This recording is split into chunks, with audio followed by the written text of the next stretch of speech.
It started as a joke. A stupid, drunken, late-night dare that neither of us thought would go anywhere. We were curled up on the couch in our tiny apartment, 3 bottles of wine deep, watching some trashy reality show about rich housewives getting makeovers. Chloe, my girlfriend of 2 years, 5 feet 4 inches, athletic, short pixie cut, zero interest in dresses or makeup, rolled her eyes at the screen. God, look at them. They spend thousands to look like plastic dolls. I'd rather die than wear false lashes. I laughed, tipsy and stupid. Bet you couldn't pull it off even if you tried. You're too, you. She sat up, eyes narrowing. Excuse me? I could be hotter than all of them combined if I wanted to. Prove it. The words left my mouth before my brain caught up. She stared at me for a long second, then smirked. Fine. 1 month. You turn me into the girliest, most over-the-top feminine bitch alive. If I break and say I hate it even once, you owe me a year of doing all the chores and paying for every date. But if I love it, you're my personal slave for the same amount of time. I should have said no. I didn't. I shook her hand like an idiot. Deal. That was the moment Chloe stopped being my tomboy girlfriend and started becoming, well, Chloe. Day 1, the purge. She woke me up at 7 a.m. with a trash bag and a terrifying grin. Strip the apartment. Everything androgynous or masculine goes. Hoodies, boxers, sports bras, sneakers, all of it. Gone. By noon we'd filled 6 garbage bags. My own clothes were safe, for now, but hers? Obliterated. I drove them to Goodwill while she sat in the passenger seat in one of my old t-shirts, legs bare, already plotting. We hit the mall like a tactical strike. First stop, Victoria's Secret. She marched straight to the push-up bras and held a 34DD against her chest. She was a 34B on a good day. I want these, she declared. All of them. In every color. I swallowed. You sure? She gave me that look. The one that said the bet was already warping her. $3,000 later we left with bags of satin, lace, silk, and things with so many straps I didn't know what they were. Then Sephora. Then a salon where she booked laser hair removal for her entire body, permanent makeup consultation, and hair extensions, long, honey blonde, down to her ass. By the time we got home she looked exactly the same. But something in her eyes had changed. Week 1, the crash course. I became her full-time feminization coach, stylist, and bank account. Every morning started the same. 6 a.m. alarm. She rolled over, kissed me, and whispered, time to make me prettier than yesterday. 6:15, full body shaving in the shower, I did the parts she couldn't reach. Then exfoliation, moisturizer, body oil until her skin literally glowed. 7 o'clock, corset training. We started at 26 inches. By day 7 she was down to 24 and giggling about how tiny her waist looked. 7:30, makeup lessons. I sat her in front of a ring light and followed YouTube tutorials while she repeated every step out loud like a mantra.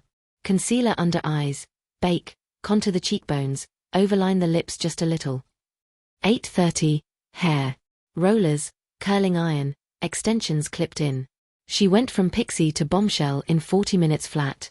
9 o'clock, outfit selection. Miniskirts, crop tops, bodycon dresses, 6-inch heels. She practiced walking in up and down the hallway while I filmed for progress content. By the end of week 1 she didn't just look feminine.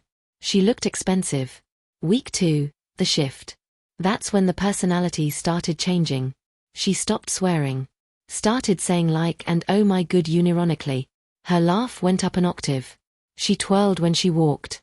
She sent me selfies from the bathroom at work with captions like, do these jeans make my booty look juicy? She quit the gym. Started doing waist trainers 23/7 and those weird YouTube booty workouts that made her ass rounder every day. She made me book her first round of lip filler. Just a little, she said, biting her lower lip. I want them to look kissable. The needle went in and she moaned, actual moan, eyes fluttering.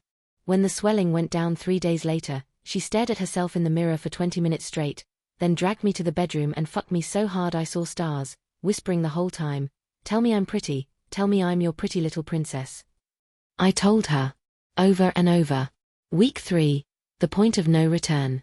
She came home one day with a mysterious black credit card. Where'd you get that? She just smiled and said, I started an OnlyFans. Beginner content only for now. Just try on hauls and booty shakes. Already made 12 grand this month. 12 grand. In 2 weeks. That night she sat me down. I'm quitting my job, she announced. I'm going full-time influencer. And I'm going bigger. Bigger how? She pulled out her phone and showed me a mood board. Breast augmentation consultation, 800 cubic centimeters high profile. Brazilian butt lift. Rib removal quotes. Permanent makeup for lips, eyeliner, and brows. Vocal coaching for a higher pitch. Full laser everything. I laughed nervously. Chloe, this started as a 1-month bet. It's not a bet anymore, she cut in, voice soft but steel underneath. I'm happier than I've ever been. I love waking up and spending 2 hours making myself perfect. I love the way men stare. I love the way you stare. I love the power. She crawled into my lap, new pillow lips brushing my ear. I'm not going back. Ever. And you're going to help me, because you love this version of me more than the old one. Admit it. I couldn't lie. I was obsessed. I paid for the first surgery. Month 2. Chloe becomes Coco. The transformation accelerated like a runaway train. 800 cubic centimeters implants turned her from athletic to top-heavy Barbie.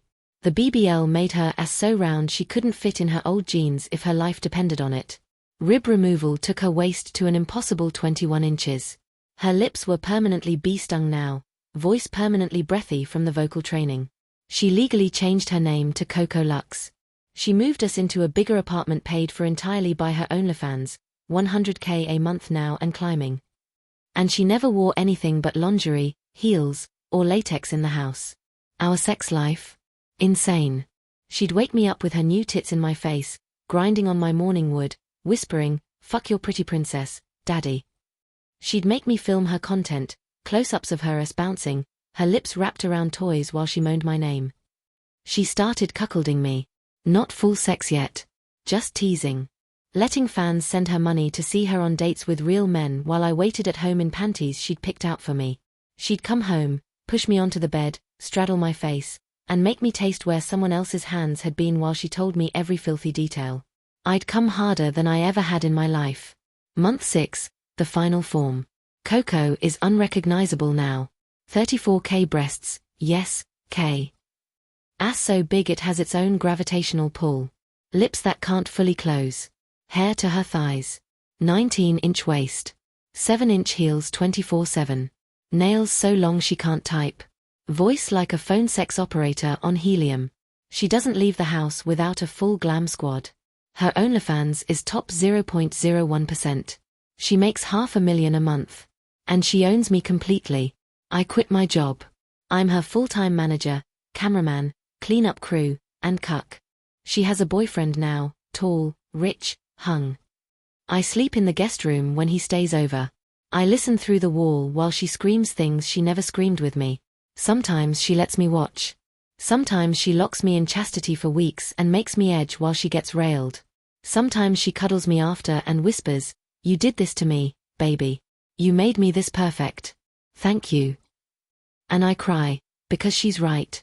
That stupid bet didn't just feminize her. It rewrote her. It rewrote us. I still have the video from day one, short-haired, no makeup Chloe in baggy sweats, laughing at the idea of ever wearing heels. I showed it to Coco once. She watched for 10 seconds, then closed the laptop and said softly, "Delete it. That girl is dead. I killed her. And I've never been more alive." I deleted it. I never looked back. If you're reading this and thinking about daring your girlfriend to try being girly for a month, don't. Unless you're ready to lose her forever. Because once they taste it, really taste it, the power, the attention, the pleasure of being the ultimate fantasy, they don't come back. They just become more. And you? You become whatever they need you to be. I'm not Chloe's boyfriend anymore. I'm Coco's. And I've never been happier on my knees.